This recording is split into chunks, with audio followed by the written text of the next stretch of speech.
আসসালামু আলাইকুম। পিসি সুইমের video tutorial সিরিজের আরেকটি ভিডিওতে সবাইকে ওয়েলকাম জানাচ্ছি। এই ভিডিওতে আমরা চেষ্টা করব পিসি সুইম সফটওয়্যারের ভিতরে যে ইন্টারফেসটা রয়েছে, সে ইন্টারফেসে যে প্যানেল বা টুলগুলো রয়েছে, বেসিক টুলগুলো কি কি কাজ করে সেটা জানার। তো আমার পিসি সুইমের ইন্টারফেসে একদম মাঝের যেই ওপেন স্পেসটা, সাদা স্পেস, এটা হচ্ছে ওয়ার্ক স্পেস। এর বামে হচ্ছে আমার প্রজেক্ট প্যানেল এবং ডানে হচ্ছে আমার অ্যাট্রিবিউট প্যানেল। এই প্রজেক্ট প্যানেল আর অ্যাট্রিবিউট প্যানেল সবসময় ফিক্স থাকবে।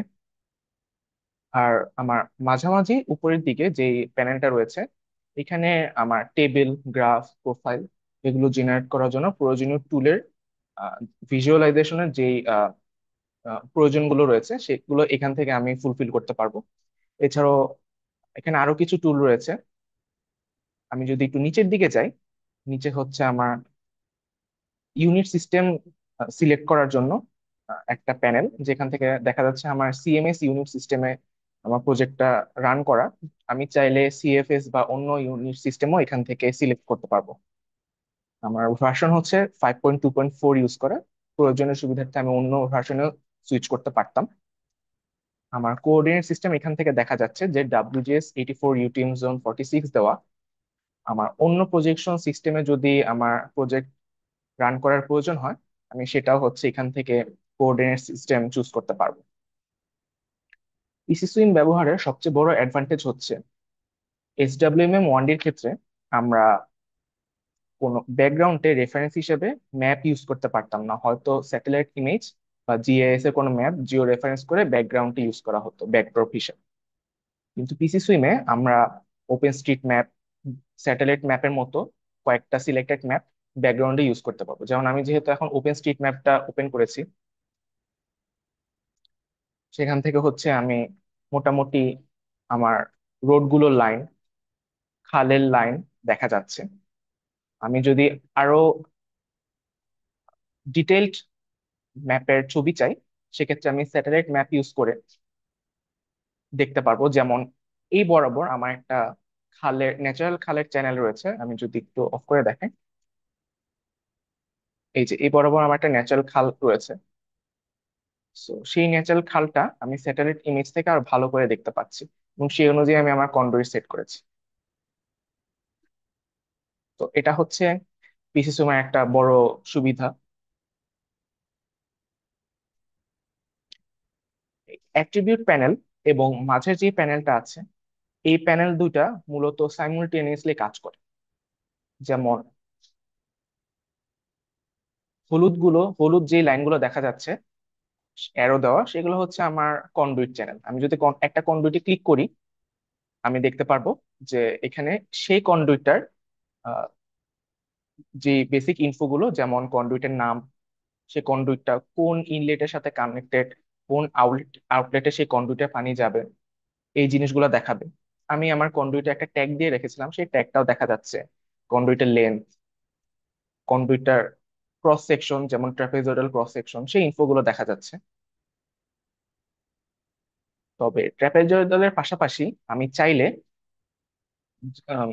ন্যাচারাল যে ক্রস সেকশন আছে সেটাও আমি ইউজ করতে পারতাম। যেমন এই কন্ডুইটার ক্ষেত্রে আমি যদি ওপেন করে দেখাই, এখানে আমি প্রতিটা পয়েন্টের স্টেশনের এগেনস্টে এলিভেশন গুলো প্লট করেছি, যেগুলো হচ্ছে সার্ভে করে নেওয়া হয়েছে। এভাবে হেক্রাসের মতো আমি station wise cross section plot করেও আমি আমার কন্ডুইট গুলাকে সেট আপ করতে পারি। আমি যদি একটা জাংশন বা নোডে ক্লিক করি, আমি সেই নোডটার ট্যাগ, নোডটার ইনভার্ট এলিভেশন বা বটম এলিভেশন, রিম এলিভেশন বা টপ এলিভেশন, ডেপথ, সেই ইনফোগুলো দেখতে পারবো। যেহেতু আমার এই প্রজেক্টটা রান করা হয়ে গেছে, সুতরাং আমি আমার রেজাল্ট গুলো দেখতে পাচ্ছি। কন্ট্রিবিউটিং এরিয়া, অর্থাৎ আমার ইনান্ডেশন ম্যাপটা কতটুকু এই নোডের জন্য এরিয়াতে কন্ট্রিবিউট করেছে, অ্যান্ড আদার্স ইনফ্লো রেজাল্ট, সেগুলো আমি দেখতে পারবো এই অ্যাট্রিবিউট প্যানেলের মাধ্যমে। শুধু তাই না, আমি এখানে একটা ভিজুয়াল ছবি পাচ্ছি যে আমার এই নোটটা আসলে কোন কন্ডুইট থেকে এসেছে এবং কোন কন্ডুইটের দিকে ডাউনে যাবে। আমি চাইলে আহ, এই প্রোফাইল সেকশন থেকে যে কোনো একটা কন্ডুইটের প্রোফাইলও প্লট করতে পারবো। ফর এক্সাম্পল, আমি যদি এই C5 কন্ডুইট থেকে এই বরাবর C1 কন্ডুইটে কিভাবে পানিটা ফ্লো হচ্ছে সেটা দেখতে চাই, আমি প্রোফাইলে যাব, মেনুতে গিয়ে চুজ নিউ প্রোফাইলে যাব, এন্ড আমি শুরুর এবং শেষের প্রোফাইল দুইটা জাস্ট কমা দিয়ে সেপারেট করে লিখবো, লিখে এন্টার দিব। এই যে, আমার হচ্ছে C1 থেকে C5, সরি C5 থেকে C1 পর্যন্ত যেই প্রোফাইলটা, সেই প্রোফাইলটা প্লট হচ্ছে। আমি এই প্রোফাইল প্লটের প্যানেল থেকেও যে কোনো একটা কন্ডুইটে চুজ করে সেই কন্ডুইটের ভ্যালুগুলো দেখতে পারবো এবং প্রয়োজন মতো এডিটও করতে পারবো। যেমন এই কন্ডুইটটা আমার ডেপথ হচ্ছে এখানে 3 মিটার দেখা যাচ্ছে, আমি যদি চাই আমি এটাকে 5 মিটার করতে পারবো। শুধু তাই না, আমি নোড বা জাংশনকেও এখান থেকে এডিট করতে পারবো। আমি যদি কোনো একটা প্রোফাইলে জুম ভিউ দেখতে চাই, আমি এভাবে মাউস দিয়ে হোভার করে সেটা জুম ভিউ দেখতে পারবো এবং স্ক্রোল ডাউন করলে আবার আগের অবস্থায় এসে পড়বে।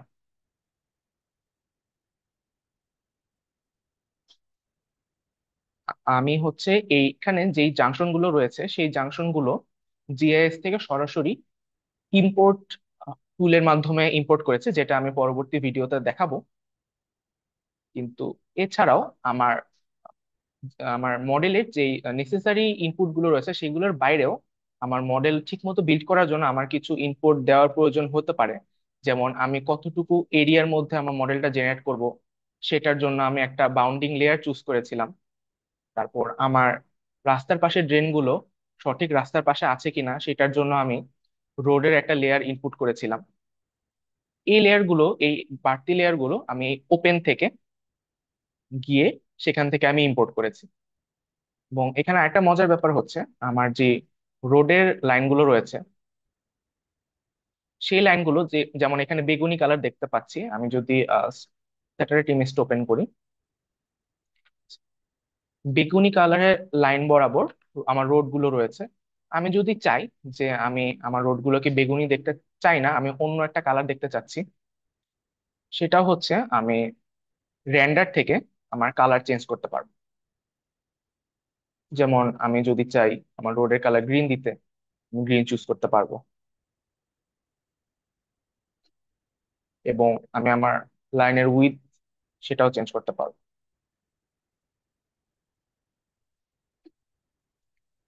একই সাথে আমি আমার ড্র করা একটা কন্ডুইটও আমি এখান থেকে এডিট করতে পারবো। যেমন আমি এই কন্ডুইটটার দিকে যদি তাকাই, আমি দেখতে পাচ্ছি আমার রোড লাইন বরাবর সে কন্ডুইটটা পড়েনি, এবং কন্ডুইটের যে জাংশনটা সেই জাংশনটাও আমার ডিজায়ার জায়গায় শেষ হয়নি।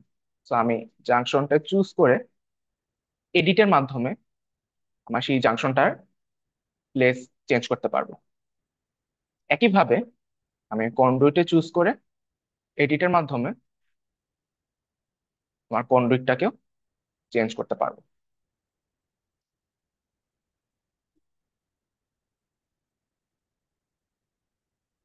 সো বেসিক্যালি এসবই ছিল আমার ইন্টারফেসটার মেইন ফিচার গুলো। পরবর্তীতে যখন হচ্ছে আমরা কিভাবে এই জাংশন গুলো সরাসরি জিআইএস থেকে ইম্পোর্ট করা যায় সেটা নিয়ে জানবো, এবং কিভাবে মডেল বিল্ড আপ করা যায় জানবো, তখন হয়তো আরো কিছু অ্যাডভান্স ফিচার নিয়ে আমরা আলোচনা করবো। আজকের ভিডিও এতটুকুই। আসসালামু আলাইকুম।